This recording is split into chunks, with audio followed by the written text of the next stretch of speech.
In Chicago's affluent Gold Coast neighborhood, a towering 48-story residential building located at 155 North Astor Street stands just blocks away from Lake Michigan.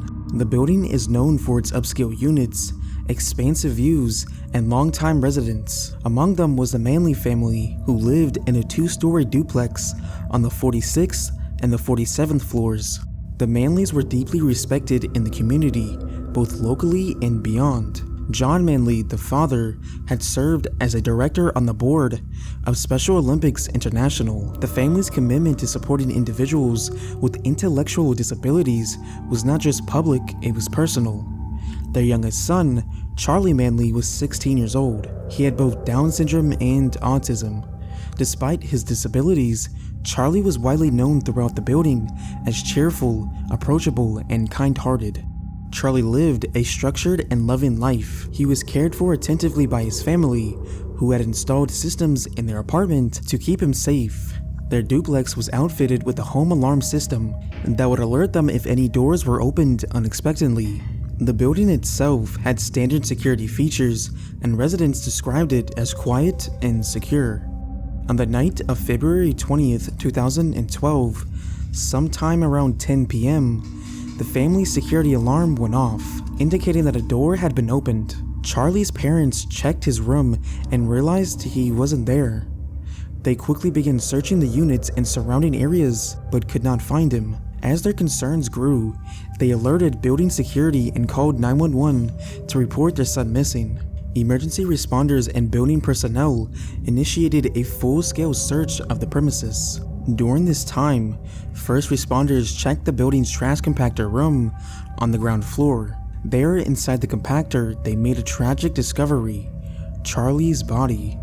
An investigation revealed that Charlie had fallen down one of the building's garbage chutes, which extended from the upper floors of the tower all the way to the compactor at the bottom. Garbage chutes in buildings like this typically consist of a narrow shaft about 2 feet by 2 feet wide, covered with a metal door and positioned about 4 feet off the ground. Tenants open the chute to discard their trash, which falls straight down into the compactor room. What puzzled investigators and residents alike was how Charlie had accessed the chute.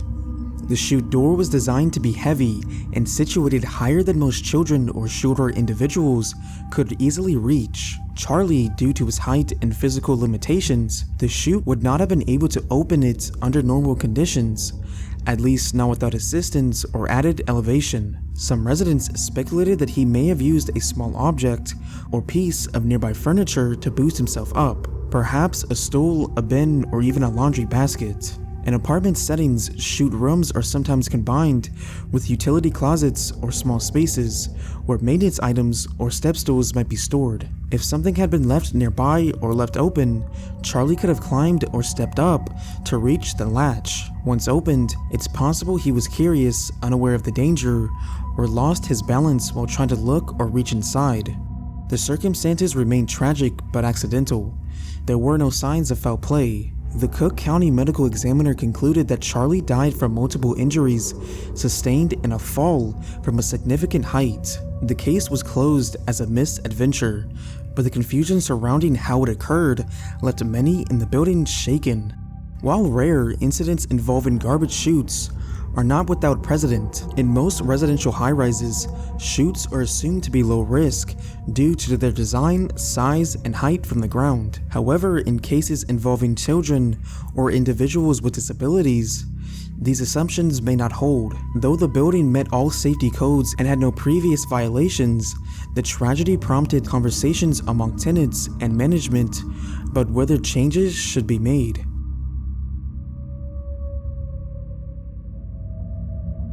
In the small town of Venice, Utah, the Knight family was well known for their seasonal corn maze, a popular attraction for locals during the fall. The maze was part of their large farming operation and had become a cherished tradition for families in the area. At the heart of this effort was 13-year-old Maximus Charles Knight, the youngest of 5 children. Bright, energetic, and deeply involved in his family's work, Maximus had been helping with the maze since he was old enough to follow his older siblings into the fields. Maximus was not your average teenager. Born in January 2010, he was known for his kindness, humor, and strong bond with his family. He was a student at Red Hills Middle School and a young athlete, competing in wrestling and actively participating in his local church community. In every aspect of his life, whether academic, spiritual, or personal, Maximus was described as dependable, loving, and full of life. On October 28, 2023, Maximus was doing what he always did during the fall season, helping his family clean up the corn maze at the end of the day. The maze had closed for the evening, and the family was wrapping up their usual end-of-day tasks.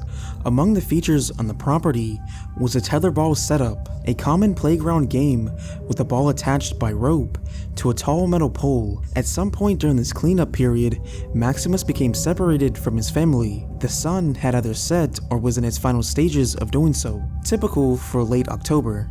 The exact timeline is not publicly documented, but it's believed that only a short period passed before his family noticed he was missing. When they began looking for him, their search led to the tetherball pole, where they found Maximus unresponsive with the rope wrapped around his neck. The specific details of the incident remain unclear, but investigators and experts suggest an accidental entanglement occurred. Tetherball ropes are typically 7 to 10 feet long and secured tightly to a pole around 10 feet high. Under normal use, the ball swings in circles and the rope rarely rises above chest level. However, if a child or teen climbs on something nearby, jumps to grab the ball, or interacts with the rope at an elevated angle, it is possible for the rope to catch around the neck. In the wrong position, particularly if the body's weight pulls downward, the rope can tighten rapidly. And if the feet leave the ground, unconsciousness can occur in under 20 seconds due to restricted blood flow. Emergency services were called immediately. CPR was started by family members on site while waiting for paramedics. When EMTs arrived, they were able to restore a pulse, and Maximus was taken to a local hospital and then airlifted to a specialized trauma team in Salt Lake City for advanced care. But despite these efforts, the injury had caused severe damage, and unfortunately Maximus passed soon after, with the official cause of death classified as accidental strangulation. The Sevier County Sheriff's Office investigated the incident and confirmed there was no evidence of foul play, bullying, or suicidal intent. The rope and equipment were standard, nor was there any defects in the system. It was just a tragic accident, rare, fast, and silent. According to the U.S. Customer Product Safety Commission, between 1990 and 2000, at least 82 children in the United States died in similar rope-related playground incidents. However, tetherball deaths remain extremely uncommon, with only a handful of known cases over decades. Most similar fatalities involve jump ropes, drawstrings, or cords children bring from home. Maximus's death devastated his family and shocked the surrounding community. A fundraiser was launched to help cover funeral and medical costs, and tributes poured in from classmates, teachers, and neighbors. He was remembered as a hardworking, funny, and thoughtful young man with a bright future and a heart for others.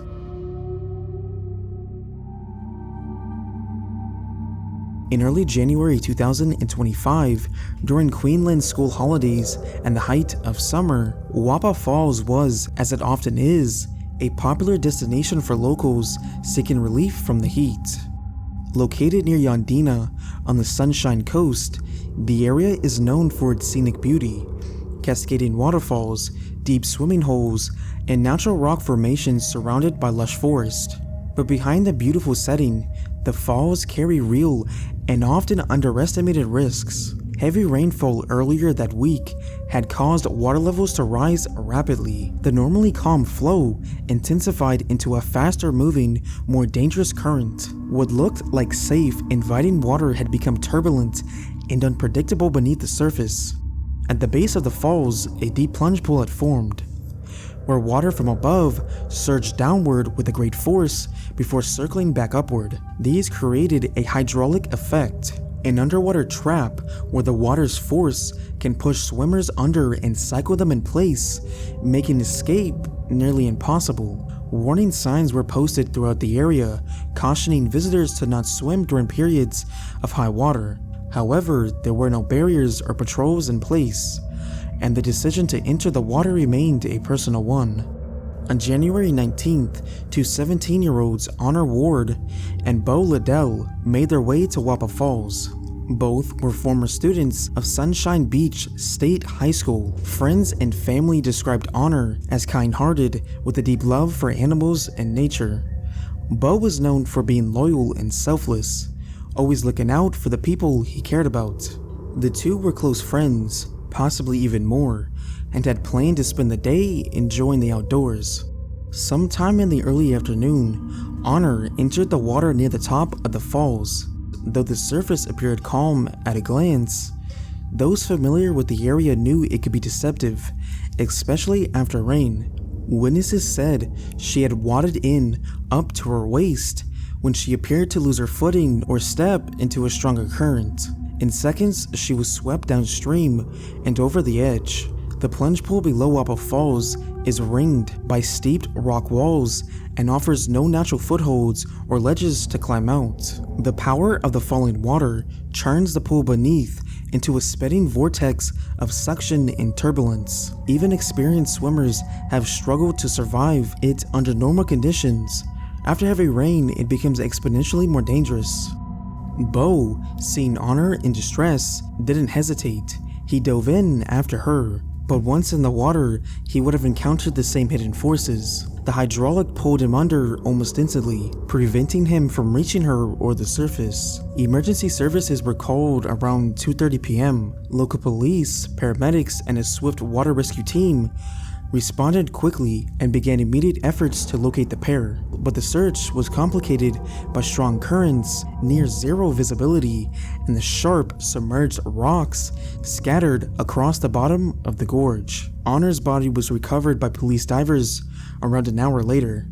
The search for Bo continued well into the evening. His body was eventually found at approximately 7:30 p.m., lodged beneath a submerged outcrop. Authorities later confirmed that both teenagers had drowned.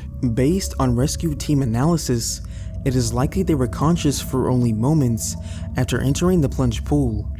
Cold water shock, disorientation, and the force of the hydraulic current would have stripped them of the ability to fight back or escape. The deaths were sudden, silent, and tragic. Since 2007, at least 5 others have lost their lives at Wappa Falls under similar conditions. Locals and emergency crews have long warned that the danger isn't visible from above, that the water beneath the falls conceals a lethal system of currents capable of overwhelming even the strongest swimmers. But with no active enforcement, the decision to enter remains voluntary and tragic, often fatal.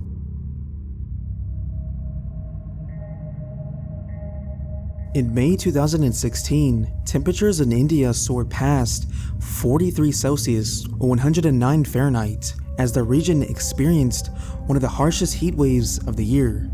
In the village of Mengta, located in the Barmer district, the conditions were especially severe. For people and animals alike, the heat posed a serious challenge, particularly for working livestock like camels, which are often kept tethered outdoors for long periods. That afternoon, a local man named Yujirim was hosting guests at his home. In the midst of his responsibilities, he left his camel tied up outside. Its legs were bound, a traditional practice meant to keep it from wandering. The camel was kept in an open area without shade or water, standing in the direct sun for several hours as the temperature continued to rise. Camels are known for their ability to withstand extreme desert conditions, but they are not immune to heat stress, especially when restrained and left without relief. According to reports, as he approached to untie it, the camel reacted violently. Witnesses said the animal suddenly lunged at him, grabbed him by the neck, and threw him to the ground. What followed was described by villagers as chaotic and horrific. The camel continued to attack, biting and thrashing with enough force to prevent anyone nearby from intervening. Multiple people rushed to help, but the animal resisted all efforts to subdue it. It apparently took over 20 villagers and several hours before the camel could be restrained. Some accounts even noted that the camel continued biting after the man was motionless. By the time the animal was brought under control, Ujerim had sustained fatal injuries. Camel bites can exert extreme pressure, and their canines can tear through muscle and even bone. In rare attacks, camels have been known to shake their victims violently, behavior seen during mating aggression or territorial disputes in the wild. Experts later pointed to the likely cause: heated induced agitation combined with long hours of restraint. Camels, like other large animals, can become unpredictable under severe stress. Without water, shade, or the ability to sit or move, the animal had probably reached a critical point of discomfort and lashed out in a panic or aggression. Veterinary experts also noted that camels in rooting season, typically March through July, are especially volatile. If the animal had not been neutered, hormonal changes may have contributed to its behavior. After the incident, the camel was put down by local villagers. While some animal rights advocates later raised concerns about the killing, others pointed out that a large, aggressive camel cannot be left unattended in a populated area without serious risk.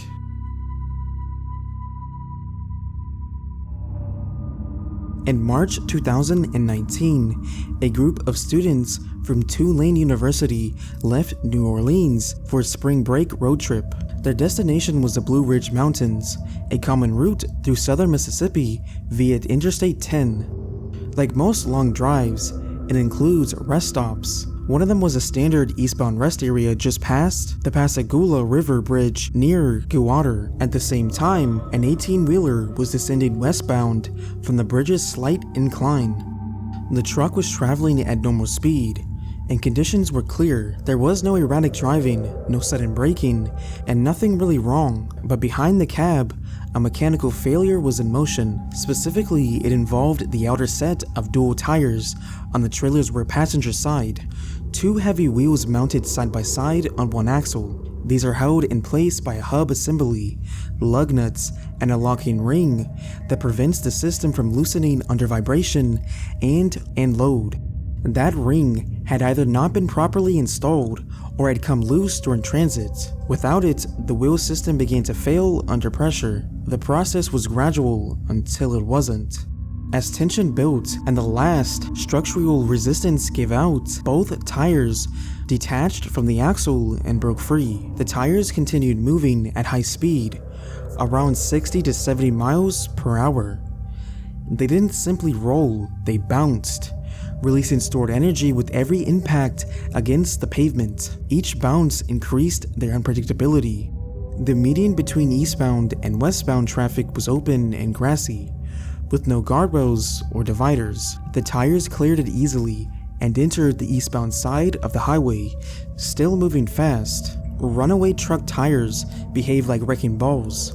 At this weight, approximately 500 pounds, and with that much speed, they can crush car panels or punch through windshields. There was nothing to stop or redirect them. Back on the westbound side, the driver began noticing a change in the trailer's behavior. He stopped a short distance later and reported the issue. He was cooperative, and an inspection began immediately. Meanwhile, the tires had crossed into the rest area, a location just a few hundred feet from where they had broken free. Rest areas aren't designed to stop debris. They're open, accessible, and completely exposed to the road. At that moment, several parked cars and a group of pedestrians stood in their path. The wheels did not slow. They entered the lot at full speed, still bouncing. One tire veered slightly after its final bounce, adjusting its angle just enough to strike a pedestrian directly. Margaret Moore, 21, had just finished walking across the parking lot. She and her friends returning to their vehicle after a short break. There were no warning signs, no sound, no time to react. The tire hit her at nearly full highway speed. The dual wheel assembly weighing nearly 500 pounds delivered an impact force equivalent to a compact car crash, focused on a single point. It caused immediate and catastrophic trauma. There was no chance to avoid it, and there was no possibility of survival. Medical responders confirmed that Margaret died instantly. Her friends, just a few feet away, were uninjured, but witnessed everything. 2 parked vehicles were also damaged by the debris, but no one else was physically harmed. The scene was secured and the truck was impounded. Investigators confirmed the failure stemmed from a missing locking ring. Without it, the wheel system couldn't maintain integrity. Over time, under normal use, the components loosened until the entire unit came off the axle. The Mississippi Highway Patrol ruled the incident as a mechanical failure. No charges were filed, and there was no gross negligence, only a small oversight and the right conditions for it to matter.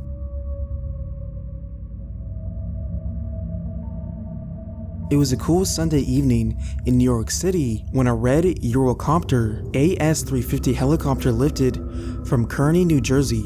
Operated by Liberty Helicopters and chartered by Fly Nyan, the aircraft was conducting a doors-off photo flight, a popular trend that gave passengers unobstructed views of Manhattan. It was a 30-minute sightseeing ride meant for photography and social media, and the passengers on board were equipped with special harnesses that kept them tethered to the aircraft with safety straps. The helicopter was carrying 5 passengers and 1 pilot, with no physical doors on the cabin. Each passenger wore a custom harness clipped to a central tether point, designed to prevent falls during flight. These harnesses were marketed as secure and professional, standard for aerial photography. That evening's flight began without issue. The pilot, Richard Vance, was an experienced aviator with a commercial license and instrument rating. The aircraft departed shortly after 6 p.m. and headed out toward Manhattan, giving its passengers a sweeping view of the skyline as the sun began to set. Roughly 11 minutes into the flight, the helicopter began flying low over the East River, following a common route for sightseeing flights.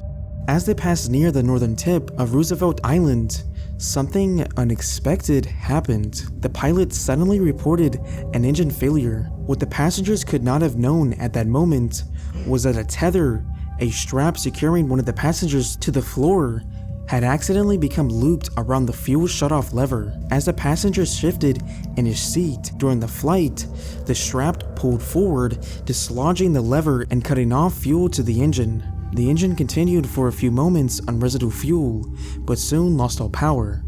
With the helicopter losing lift, the pilot began emergency procedures. He initiated an auto rotation, a maneuver where the rotors spin freely to slow descent and allow for a controlled emergency landing. Over the radio, he broadcasted, "Mayday, mayday, mayday, East River engine failure." He aimed to ditch in the river in a way that would keep the cabin level and allow the aircraft to float long enough for escape. But when the helicopter hit the water, the impact was harder than intended. It tipped backward immediately, the tail boom striking first, then the nose lifting. The aircraft rolled over, flipping completely upside down in the freezing East River. The pilot, strapped in with a standard 4-point seatbelt, was able to unbuckle and escape through the submerged cockpit. The passengers, however, were not so fortunate. Their harness system, adapted for the doors-off experience, was not designed for quick release. These restraints were modified multi-point harnesses that required a small blade or hook to sever in an emergency. Passengers were given these tools, but little instruction on how to use them, especially not upside down, underwater, and in total darkness. Although the impact itself wasn't fatal, what followed was. The cabin flooded rapidly through the open doors. Trapped and disorientated, the passengers had only moments to act. Panic, cold, and low visibility made even basic movements difficult. At just above 40 degrees Fahrenheit, the water caused cold shock within seconds. Fine motor skills begin to fail within a minute. By 3 minutes, the body begins to shut down. Most of the victims were likely conscious, aware that they were trapped, trying to free themselves from restraints. They weren't trained to operate in those conditions. Investigators later confirmed that none of the passengers had successfully unlatched their harnesses. Their body positions indicated desperate attempts to escape. With no clear exits and oxygen running out, the sense of panic would have been overwhelming. According to the report and diver testimony, it was a slow and terrifying way to die, not from the crash, but from being restrained inside a flooded aircraft in the dark and upside down. Rescue teams from NYPD responded rapidly, launching boats and divers, but by the time they assessed the submerged wreckage, all 5 passengers were still trapped. They were pulled from the water and transported to area hospitals, but none survived. An investigation was launched, and months later they confirmed the cause. A passenger's tether had unknowingly pulled the fuel shutoff lever, and mechanical vulnerability worsened by the harness's system's design and lack of training. The pilot was cleared of wrongdoing and was credited with performing a proper emergency descent. The crash was not due to pilot error, but to a critical oversight in equipment safety and cabin layout. One of the victims, 26-year-old Trevor Kennigan, was a journalist and video editor who had recently moved to New York. Just minutes before the crash, he posted a video to Instagram smiling as the helicopter soared above the skyline, and it would be his final post. In 2004, his family was awarded $116 million in damages, the largest payout in NYC helicopter accident history.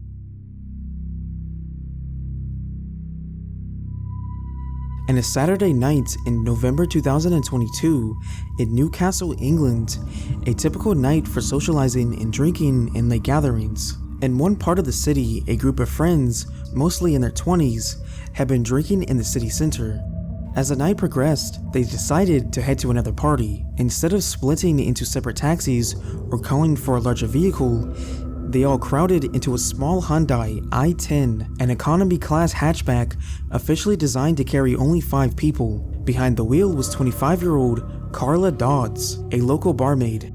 Earlier in the evening, she had been seen drinking with the group, and by the time they decided to head to another party, she was insanely drunk. But despite her condition and despite the fact that the car was significantly over capacity, she chose to drive. 4 of her friends crammed into the backseat. One more, unable to find a seat, climbed into the boot. Another 22-year-old Truman Hub took a rear passenger seat but was positioned with his head and upper body leaned out of the window. Some witnesses said he may have been sick. Others suggested he was just trying to get some air. It was cold, and Truman wore only a short-sleeved shirt, and the window was rolled up fully down. Once on the road, Carla drove aggressively. Surveillance footage and eyewitness reports later confirmed she was driving at excessive speeds on suburban roads with sharp curves and narrow lanes. The Hyundai, already small and light, was handling poor under the strain of 7 passengers, well above its recommended load. As the car approached the seat and burn area, Carla lost control. The Hyundai veered off the road and struck a lamppost. The impact caused the car to rotate and flip, landing on its side, an emotion known as a rollover. For the passengers inside, seatbelts offered some protection, but Truman, who had been hanging out of the window at the time, was exposed. As the car rolled onto its side, the frame and roof of the vehicle came directly down on him. The road surface and the car's own weight acted as a crushing force. His head and upper body were pinned and compressed between the vehicle and the ground. The damage was instant and catastrophic. Emergency services were called around 1:40 a.m., but the exact identity of the caller has not been disclosed publicly, but it is believed that the alert came from either one of the surviving passengers or a passerby who came upon the wreck. When paramedics arrived, Truman was already dead. The nature of his injuries left no room for survival. The other passengers, though shaken and injured, survived, but Carla fled the scene on foot, leaving the wreckage behind. She was found by police nearby, visibly intoxicated and in shock. When officers arrested her and asked her about the crash, body cam footage captured her repeatedly asking, "Who's dead? Who's dead?" She was charged with several offenses, including causing death by dangerous driving and driving well over the prescribed alcohol limit. During a trial at Newcastle Crown Court, prosecutors highlighted not just her high level of intoxication, but also the reckless overloading of the vehicle and her grossly unsafe speed. She initially pleaded guilty to the lesser charge of causing death by careless driving over the limit, but denied the charge of dangerous driving. The jury found her guilty of the more serious charge after a 4-day trial. It also came to light during court proceedings that while awaiting trial, Carla had been caught driving under the influence of drugs, suggesting a pattern of reckless behavior and disregard for driving laws. The judge described her actions as selfish and catastrophic, emphasizing that her decisions had destroyed lives. In March 2025, Carla was sentenced to 12 years in prison and disqualified from driving for 13 years and 9 months. And now, folks, it's time to say goodnight. We sincerely appreciate your patronage and hope we've succeeded in bringing you an enjoyable evening of entertainment. Please drive home carefully and come back again soon. Good night.